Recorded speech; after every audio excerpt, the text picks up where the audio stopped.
कलाकारों का होगा धमाल। एनडीटीवी पूछेगा सवाल, देखिए क्या होता है नेताजी का हाल। आपके शहर में आ गया है एनडीटीवी इलेक्शन कार्निवाल।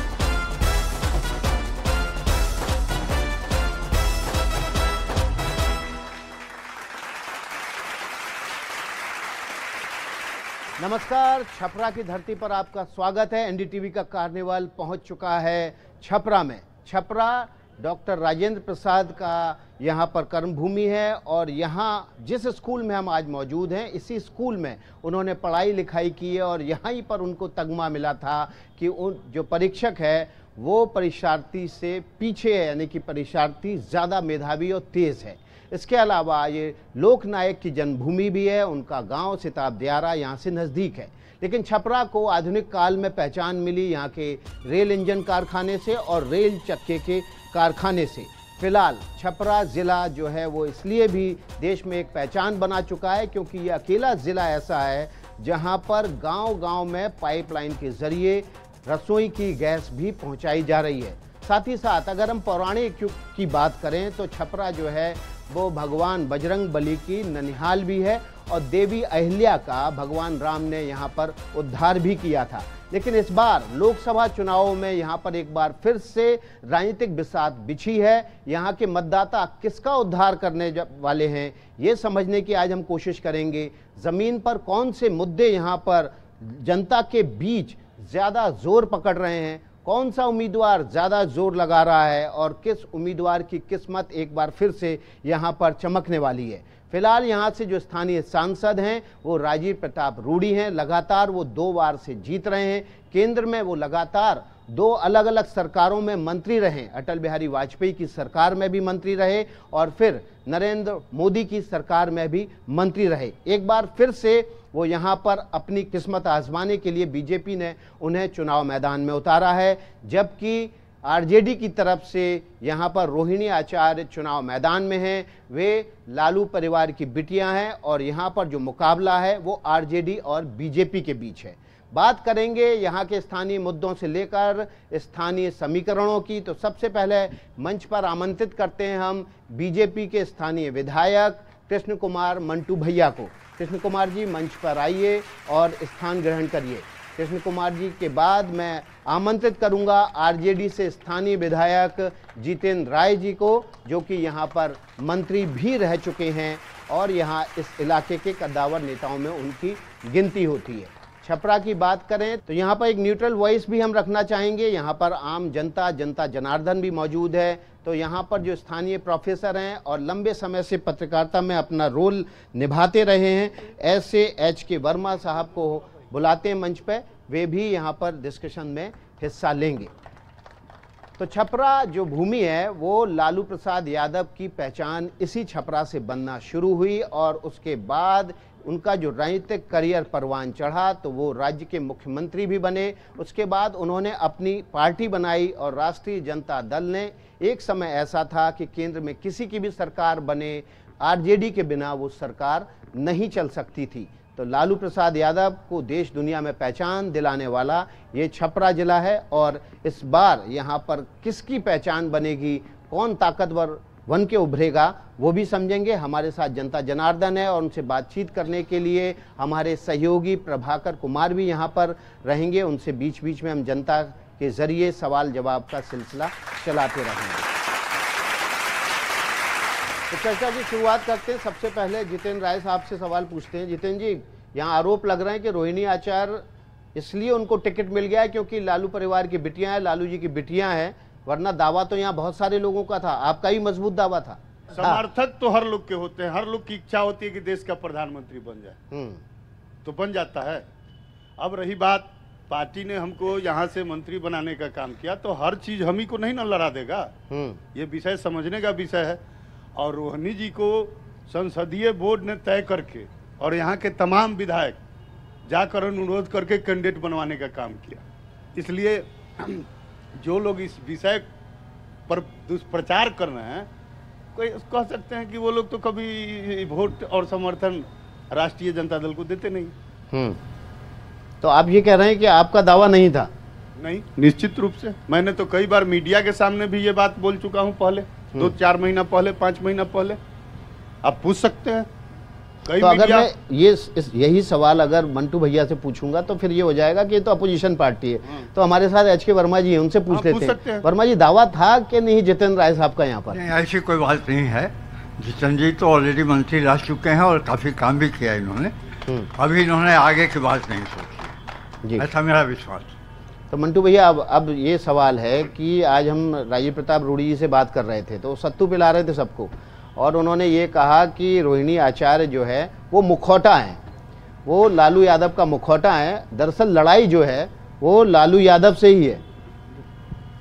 ये बात तो 100% सही है, क्योंकि रोहिणी आचार्य जो उम्मीदवार बनी हैं वो लालू जी की बेटी हैं और लालू जी ही चुनाव लड़ रहे हैं, परोक्ष रूप से अपरोक्ष रूप से। इसमें कहीं कोई दुमत नहीं है और किसी भी दर्शक को इसमें कोई शंका की गुंजाइश नहीं होगी, आप पूछ सकते हैं। तो जितेंद्र राय साहब, बीजेपी ने तो सीधे सीधे आरोप लगा दिया कि लालू यादव ही अपरोक्ष रूप से चुनाव लड़ रहे हैं, मुखौटा है रोहिणी आचार्य। देखिए, ये इस मंच से खुलेआम भारतीय जनता पार्टी के लोग ये कह रहे हैं कि कार्यकर्ता का पार्टी में कोई वैल्यू नहीं है। नेता ही वोट दे देता है, नेता ही चुनाव जितवा देता है। तो क्या छपरा में कोई नेता उस लायक नहीं था लड़ने के लिए? उम्मीदवार चुनाव उसी बेस पर लड़ता है जब उसके साथ कार्यकर्ता होता है। तो रोहिणी आचार्य जी जब घूम रही हैं तो जो अपार भीड़ और स्नेह जो मिल रहा है तो स्पष्ट है। तो अब ये तो साजिश करेंगे और साजिश के तहत कहेंगे लालू जी की बेटी है इसलिए वही नेतृत्व कर रहे हैं। अरे भाई, तो रोडवा पर जो लोग आ रहा है वो तो अपने स्वेच्छा से ना आ रहा है, और भीड़ से घबरा के तो हम ये भी कह सकते हैं कि भाई हम तो लालू जी को उम्मीदवार मान रहे हैं। ये तो सच्चाई है, अपना सोच है, इस पर कुछ नहीं कहा जा सकता। तो ये जितेंद्र राय जी कह रहे हैं कि भीड़ आ रही है, कैसे स्वीकार करेंगे? समर्थन है। देखिए, जितेंद्र भाई मेरे मित्र रहे हैं, अच्छे लोग आज भी हैं, इसमें कहीं दुमत नहीं है, और ये जरूर तैयारी कर रहे थे।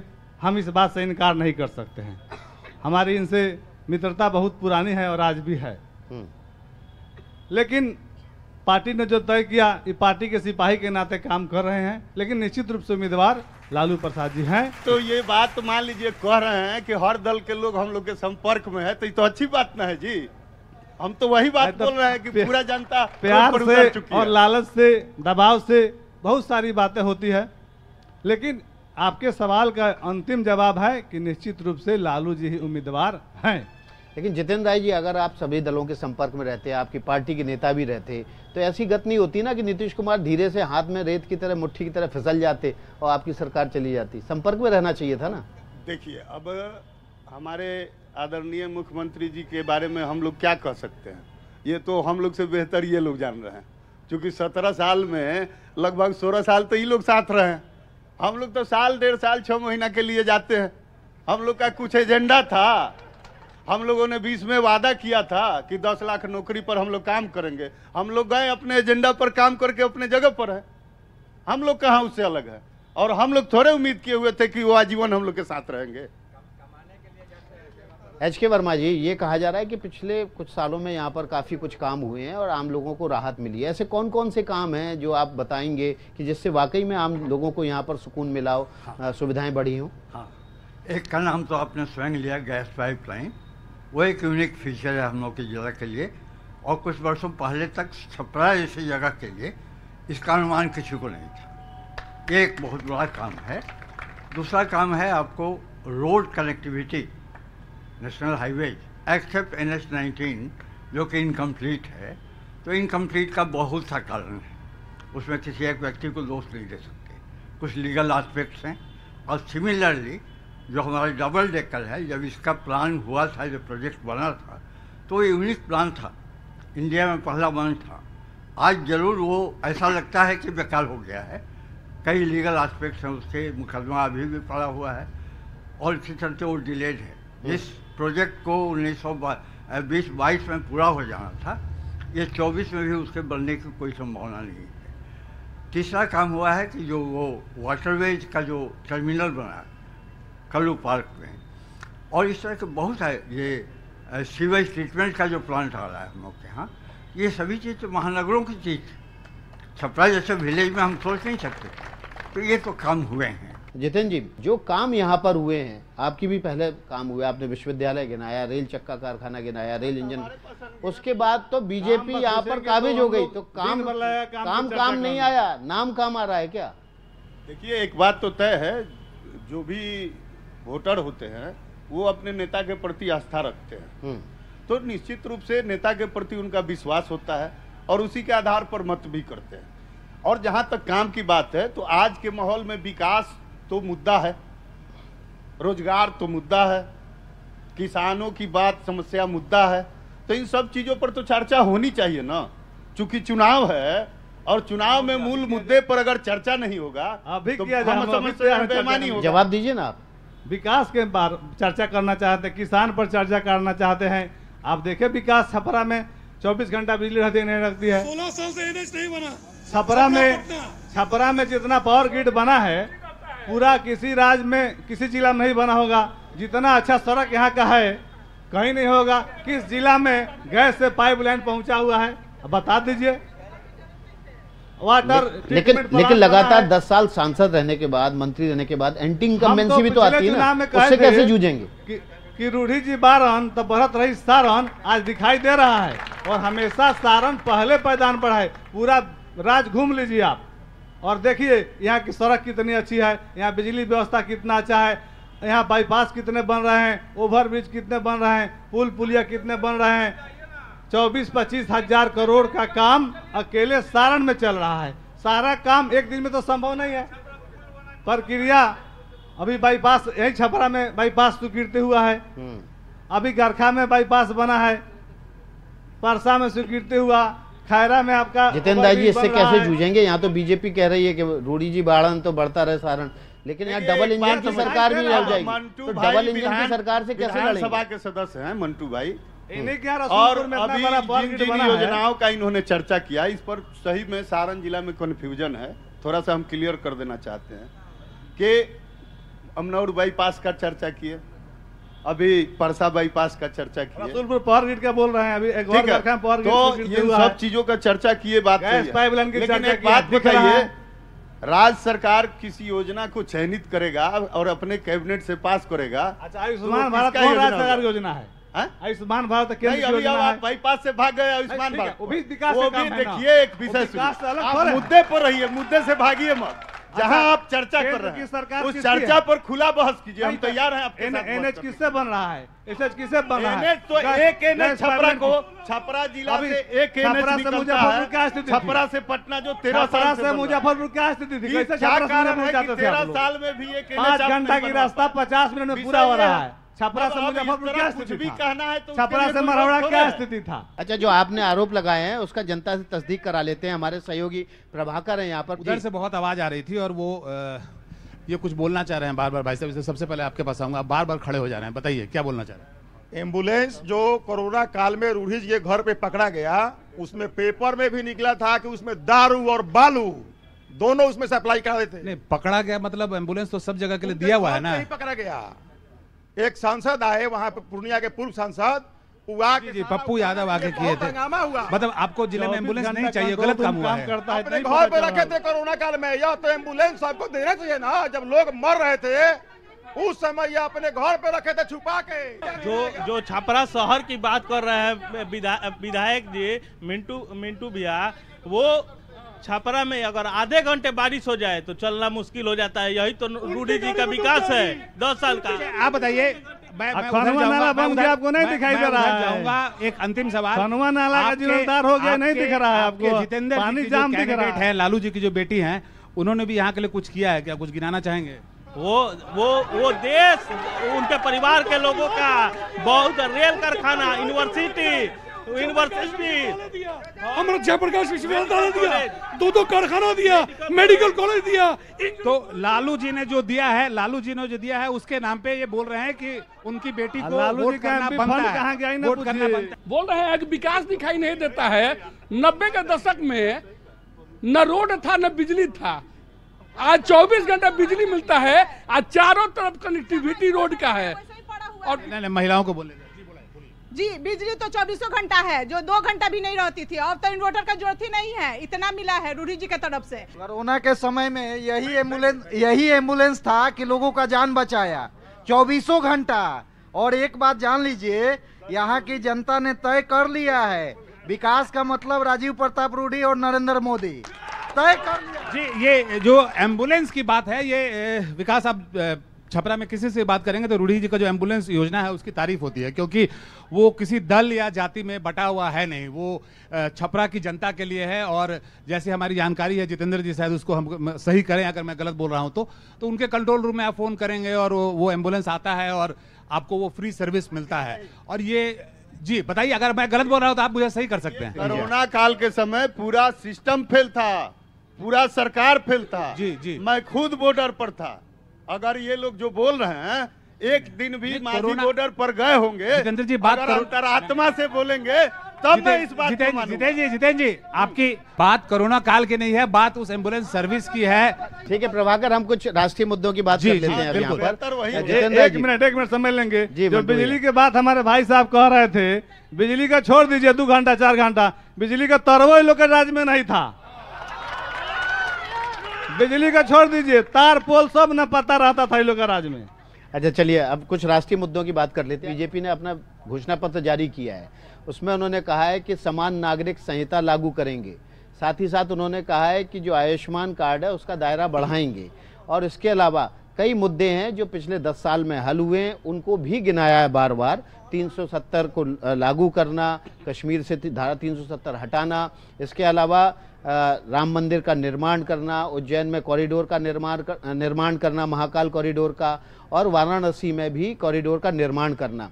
ये मुद्दे जो है बीजेपी इन मुद्दों को ज़्यादा हवा दे रही है बजाय इसके किसी बड़े वायदे करने के। देखिए, एक बात तो तय है, आम आदमी का सरोकार रोजगार से होता है, आम आदमी का सरोकार किसानी से होता है, आम आदमी का सरोकार मजदूरी से होता है, आम आदमी का सरोकार महंगाई से होता है। हमको लगता है जो आज भारतीय जनता पार्टी के द्वारा एजेंडा लाया गया है उसमें इन सब चीज़ों को गौन किया गया है। और जो आज से 10 साल पहले भारतीय जनता पार्टी ने वादा किया था कि मैं 2 करोड़ प्रति वर्ष नौकरी दूंगा, काला धन लाऊंगा, भ्रष्टाचार खत्म करूंगा, किसानों की आय दुगनी करूंगा, 15 लाख खाते में दूंगा, इन पर तो आप अभी तक पूरा ही नहीं कर पाए, तो आप पर किस आधार पर जनता भरोसा करेगी? जी, मैं ये खड़ा होता है। मैं वर्मा जी से सवाल ले लेता हूं। वर्मा जी, ये जो विपक्ष मुद्दे उठाता है, इसकी धमक जमीन पे क्या सुनाई देती है? लोग इसकी बात करते हैं, अगर बात करते हैं तो क्या इस पे वोट गिर रहा है? एक बात तो है जिसको मैं क्लैरिफाई करना चाहूँगा। ये 15 लाख की बात कहीं ना कहीं ये है मिसकम्युनिकेशन। ऐसा नहीं कहा था उन्होंने, जहाँ तक मुझे ज्ञात है। उन्होंने ये कहा था कि काले धन को मैं अगर वापस ले आऊँ तो 15 लाख रुपए सबके खाते में जा सकते हैं। हाँ, तो काला धन आ गया है कहाँ? ये गलत फहमी है, इसको हम लोग दूर कर लें। और जो राष्ट्रीय मुद्दे हैं जैसा कि आपने गिनाया, वो सब अगर नौकरी नहीं की बात ठीक है, लेकिन इतने प्रोजेक्ट्स जो हो रहे हैं उसमें जो लोग कमा रहे हैं, जो लोग इन्वॉल्व हैं, वो भी तो एक तरह का एम्प्लॉयमेंट ही है। देखिए, आप इस शहर के वरिष्ठ नागरिक हैं और हम लोग को पढ़ाए भी हैं। आप ही बताइए कि छपरा जिला में या आसपास के जिला में कौन प्रोजेक्ट चल रहा है जिससे लोगों को रोजगार मिल जाएगा? बताइए मिंटू भैया, कौन सा ऐसा प्रोजेक्ट चल रहा है जिससे लोगों को रोजगार मिल रहा है? साहब बोल रहे हैं कोई रोजगार नहीं है। अभी जितना विकास का काम हो रहा है, अभी पुल बन रहा है, सड़क बन रहा है, उसमें ठेकेदारी कौन कर रहा है? अमेरिका के लोग तो नहीं आ रहे हैं, बिहार के लोग आ रहे हैं। चलिए भाई, आप जमीन तो का अभी सुनिए, बना दिया है, तो इस पर क्या बहस करना? गरखा में जमीन की कीमत 4 लाख रुपए काठा थी, बाईपास बन गया, 40 लाख रुपए काठा जमीन हो गई। करोड़पति कौन बना? विदेश के लोग तो नहीं आए। और देश रहेगा तभी ना रोजगार होगा, व्यवसाय होगा, नौकरी होगा। तो देश क्या खतरे में है क्या? देश खतरे में है देश क्या? को मजबूत बनाना है। देश का मान सम्मान कितना नरेंद्र मोदी की सरकार में बना है, भारतीय जनता की सरकार, पार्टी सरकार में बना है, इसे छुपा नहीं है। हमारे नौजवान, महिलाओं का आरक्षण मिला है, क्या महिलाएं अब आधी आबादी को हिस्सा नहीं मिलना चाहिए कि मिलना चाहिए? CAA के रूल फ्रेम हो गए हैं, आप लोग क्यों खिलाफत कर रहे हैं? क्या आपत्ति है आपको? अगर कोई श्रीलंका से, अगर कोई बांग्लादेश से, अगर कोई पाकिस्तान से, अगर कोई अफगानिस्तान से पीड़ित अगर यहाँ पर नागरिक बन जाता है, क्या दिक्कत है आपको? देखिए, आप विषय पर आइए, हम बात कर रहे हैं यहाँ के रोजगार की। नहीं, अब राष्ट्रीय मुद्दों की बात हो रही है, रोजगार की बात हो गई, उस पर काफी डिस्कशन हो गया, ठीक है ना। अब जो मुद्दे हैं, जब नीचे जनता पे गए उसके बाद वापस आए थे हम, ठीक है ना। तो इसमें हमें यहाँ राजनीति नहीं करनी है, हमें तो सवाल जवाब करने हैं, हर मुद्दे पर सवाल लेना है। हम केवल छपरा में है प्रोग्राम, लेकिन पूरा देश हमारा देख रहा है। तो हमें ये समझना है कि CAA की खिलाफत, समान नागरिक संहिता की खिलाफत, इसकी क्यों खिलाफत कर रहे हैं? हम लोग थोड़े खिलाफत कर रहे हैं, आम आवाम खिलाफत कर रही है। देखिए, रोड पर, चौक पर जहाँ भी हो रहा था वो तो लोग कर रहा था, हम लोग कहला, हमारा फ्रंट से हम लोग कहाँ बोलने जा रहे थे? तो मना कर रहे हैं तो खिलाफत ही नहीं कर रहे हैं। अच्छा, तो नहीं खिलाफत तो बोल के हम समर्थन करते हैं, बोले कि हम समर्थन करते हैं। हर एजेंडे पर आप बोले समर्थन करते हैं। जवाब दीजिए भैया, जो कह रहे हैं जवाब दीजिए। हम जवाब कैसे नहीं? आप बोले कि हम समर्थन करते हैं, खुल के बोलिए हम समर्थन करते हैं। समर्थन करेंगे, आप करेंगे आपका, हम उस एजेंडे को देखेंगे, उस हिसाब से समर्थन करेंगे या वो करेंगे। एक सवाल ले लेते हैं। विपक्ष ये कहता है कि इस बार अगर मोदी जीत गया, इस बार अगर मोदी जीता, एनडीए जीता, तो संविधान खतरे में पड़ जाएगा। कैसे खतरे में पड़ेगा बताइए? संविधान को खत्म करने का ताकत किसी के पास है? संविधान को खत्म करने का ताकत जनता के पास है। जनता जो ताकत देती है उसके अनुसार काम होता है। हम लोग विधानसभा में जाते हैं, विधानसभा में लिखा हुआ है कि जनता में अथाह ताकत होती है और अपना ताकत कुछ समय के लिए अपने प्रतिनिधि को देती है। जनता से पृथक आपका कोई ताकत नहीं है, आपका कोई अस्तित्व नहीं है। जनता ने नरेंद्र मोदी को ताकत दिया है, वो काम करते हैं, संविधान के आधार पर काम करते हैं और संविधान सम्मत काम करते हैं, और कानून से अलग कोई ताकत काम नहीं करेगी, यह निश्चित रूप। तो 1 नेशन 1 इलेक्शन संविधान बदलना जैसा नहीं है? इतना संविधान बदल, सहमति से सभी सांसद जो बैठते हैं कानून बनाते हैं। जी बताइए जितेंद्र राय। बिहार में अभी ये जो माननीय विधायक जी बोले, उस पर मैं बोलना चाहता हूँ। अभी हाल के दिनों में एक वीडियो वायरल हो रहा था, आपने भी देखा होगा, हमको लगता है आपके साथी भी देखे होंगे। बिहार सरकार के माननीय मंत्री प्रेम कुमार जी मीटिंग कर रहे थे, उसमें एक पूर्व विधायक जी कह रहे हैं कि अगर मोदी जी की सरकार नहीं बनी तो संविधान नहीं बदलेगा। अब उसका क्या अर्थ है? अब क्या अर्थ है? तो ये लोग तो बताएंगे ना, हम लोग तो बता नहीं पाएंगे। लेकिन किसी का रोड पर कोई कानून नहीं बनता है, कानून संसद में बनता है और जनता जिसको संसद में भेजेगी वो कानून बनाएगा। मंत्री वहां बैठे हुए थे। 1 नेशन 1 इलेक्शन बीजेपी ने अपने मैनिफेस्टो में, घोषणा पत्र में वायदा किया है। 1 नेशन 1 इलेक्शन, सारे चुनाव एक साथ हो जाएंगे, पंचायत से लेकर राष्ट्रपति तक का। अच्छा तो है, क्या दिक्कत है? एक बात तो तय है, खर्चा बचेगा। एक बात तो तय है, अभी नगर पंचायत का चुनाव हुआ, नगर निगम का पहले वार्ड का चुनाव होता था, सुनिए अब एक आदमी का चुनाव हुआ। सुनिए कितना भ्रष्टाचार कम हुआ है? वार्ड सदस्य को ले जाना, जितेंद्र राय जी। देखिए, अभी बोल रहे थे कि सबका साथ सबका विकास, सुन रहे थे चुपचाप। अभी जाइए गांव में, और जो गांव के भोले भाले लोग हैं, अभी जो पंचायत का चुनाव होता है यहाँ, और 6 बैलेट पेपर मिल जाता है तो कंफ्यूज होकर इधर से उधर वोट दे देता है। तो ये लोग तो चाहिए रहे कि भारत की जनता कंफ्यूज रहे। HK वर्मा जी से कमेंट ले लेते हैं। क्या पंचायतों में जो अब चुनाव हो रहे हैं पहले की तुलना में उसमें बहुत सुधार है? और 1 नेशन 1 इलेक्शन क्या चुनाव में होने वाली खामियों को दूर कर पाएगा? देखिए, 1 नेशन 1 इलेक्शन का सबसे बड़ा एडवांटेज है saving of time and saving of money. सालों भर इलेक्शन होने से कितनी परेशानी है, कितना खर्च कंट्री का निकल रहा है, ये बहुत बड़ी बात है। इसलिए मैं चाहता हूं कि 1 नेशन 1 इलेक्शन हो। अभी छोटा सा ब्रेक का वक्त है, ब्रेक के बाद तुरंत लौटेंगे।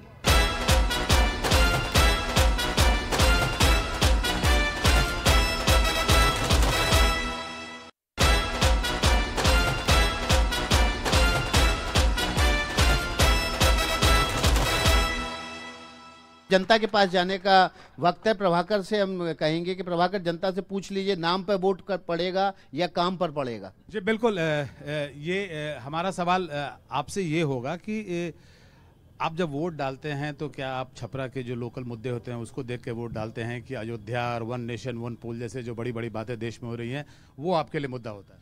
क्षेत्र के विकास के साथ राष्ट्रीय सुरक्षा और देश की भावना को देख के हम वोट करते हैं। जी बता, आप कुछ बोलना चाह रहे थे? जी, यह विकास सबसे मुख्य चीज है जो नरेंद्र मोदी की सरकार में हुआ है और उसी विकास के नाम पर यहाँ की जनता वोट करेगी। छोटा सा सवाल पूछिएगा। नहीं, सवाल में स्पष्ट बात करना चाहता हूँ कि रूढ़ी जी ने छपरा जैसे शहर को महानगर में तब्दील करने का अगर सपना देखा है तो वो एकमात्र सांसद राजीव प्रताप रूढ़ी है और इन्हीं के सोच पर राजीव जी जी जी जी मैं आपकी बात समझ गया, आपकी भावना समझ गया। इधर से भी बात करना जरूरी है मुझे, सो दैट सब लोगों की बात पहुंच सके। बताइए। अभी बात चल रही थी कि देश का राष्ट्रीय मुद्दा जो है वो बेरोजगारी और ये गरीबी है। तो ये बताया जाए कि जो नरेंद्र मोदी जी के सरकार में कार्य चल रही है तो माननीय राहुल गांधी जी ये जो भारत जोड़ो यात्रा पे निकले हैं तो भारत कौन सा टूटा हुआ है और वो कौन सा मुद्दा है? अगर ये बेरोजगारी और गरीबी ही मुद्दा है तो वो उस मुद्दे पे जमीन पे क्यों नहीं बात करते हैं? वो मुद्दे पे भारत जोड़ो यात्रा पे क्यों गए हैं, जरा ये भी स्पष्ट करें। जी बिल्कुल, देखिए विकास, जो लोगों से आप बात करते हैं तो एक चीज तो स्पष्ट है कि आप राष्ट्रीय मुद्दों पर चाहे जितना भी बात कर ले, लेकिन जो इनके स्थानीय मुद्दे हैं, जो विकास के मुद्दे हैं, ये इनके लिए अहम है और शायद ये जब ईवीएम का बटन दबाते हैं तो वो मुद्दे उनके दिमाग में सबसे आगे होते हैं। जी बिल्कुल, देखिए स्थानीय मुद्दों के साथ राष्ट्रीय मुद्दे भी व्यक्ति के वोट में कारगर भूमिका निभाते हैं। अभी छोटा सा ब्रेक का वक्त है, ब्रेक के बाद तुरंत लौटेंगे।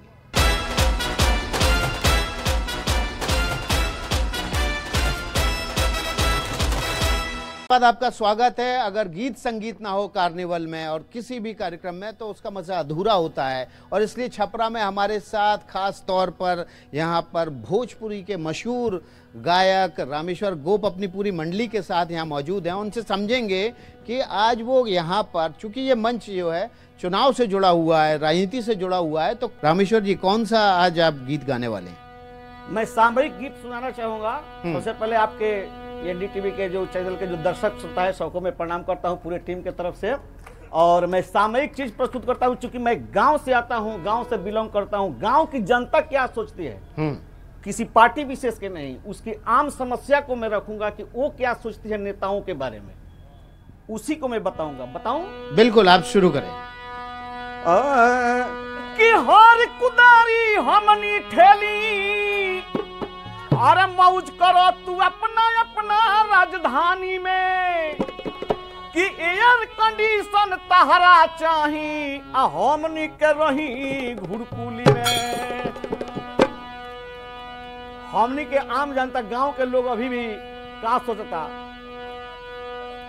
कहिया रोजगार हमारा भेटाइए नेताजी, अरे कहिया रोजगार भेटाई, कहिया रोजगार भेटाइए नेताजी, कहिया रोजगार भेटाई, कहिया रोजगार होई भेटाइए नेताजी, कहिया रोजगार भेटाई।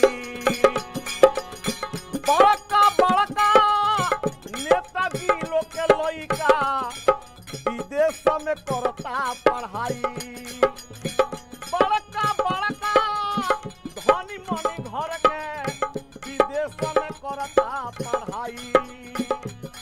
अरे हमनी गरीबवन के जन में लइका सोझट के देखेला हराइए नेताजी, कहिया सा कहिया रोजगार भेटाई,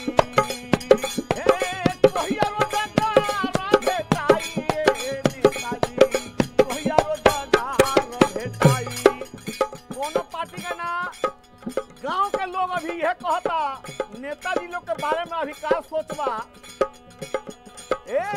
तोहरो कुतारा कार में घूमता छिल छिल खाता मलाई, तोहरो कुतारा कार में घूमेला छिल छिल खाला मलाई। अरे हमनी गरीबवन के अबही दुलम बाटे, मरुआ के रोटी पर खटाई नेताजी, कहिया रोजगार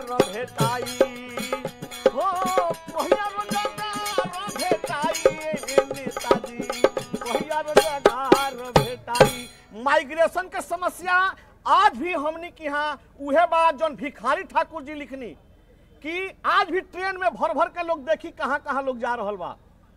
ओहू मेरा विदेशी नाटक में भिखारी ठाकुर जी अपना जो छपरे के रहनी लिखनी कहनी कि बियाह भइला बिहाना भइला उनकर पत्नी कहतरी कि हम कलकत्ता चल जब कमाए काहे कि यहाँ रोजगार नहीं है। आज भी रोजगार के समस्या बा और रोत तरी आज भी हर पत्नी कहतरी जे कमाए जाता अरे रे सजनी रे सजनी रे सजनी आ पियावा गइले काला काता रे सजनी पियावा गइले काला काता रे सजनी रे सजनी रे सजनी रे सजनी आ पियावा गइले काला काता रे सजनी पियावा गइले काला काता रे सजनी। काले बियाह शादी भइल हमरा के छोड़ के चल गइले कमाए काहे कि यहाँ कहीं रोजगार नहीं के हमनी की यहाँ।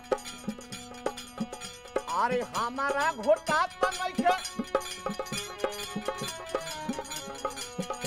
अरे तूरी की हमें पति पति नातावा रे सजनी तूरी की हमें पति पति नातावा रे सजनी अखिनी भीतर परातावा रे सजनी अखिनी भीतर परातावा रे सजनी।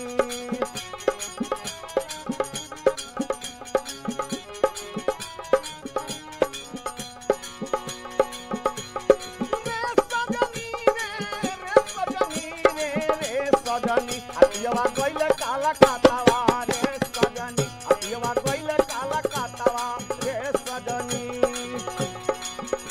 अरे गोड़ावा में जूता नइखे सिरावा पछातावा रे सजनी गोड़ावा में जूता नइखे सिरावा पछातावा रे सजनी आ कैसे चली है रहातावा रे सजनी कैसे चली है रहातावा रे सजनी।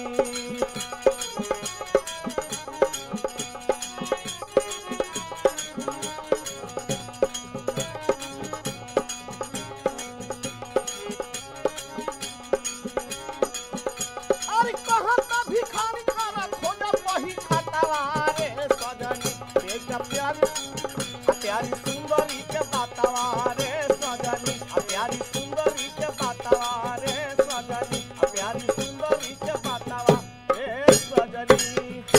बहुत बहुत धन्यवाद आपका रामेश्वर गुप्त जी इस कार्यक्रम में आने के लिए, कार्यक्रम में अपना कीमती समय देने के लिए और यहाँ पर जो मौजूद लोग थे उनको झूमने पर मजबूर कर देने के लिए बहुत बहुत धन्यवाद आपका।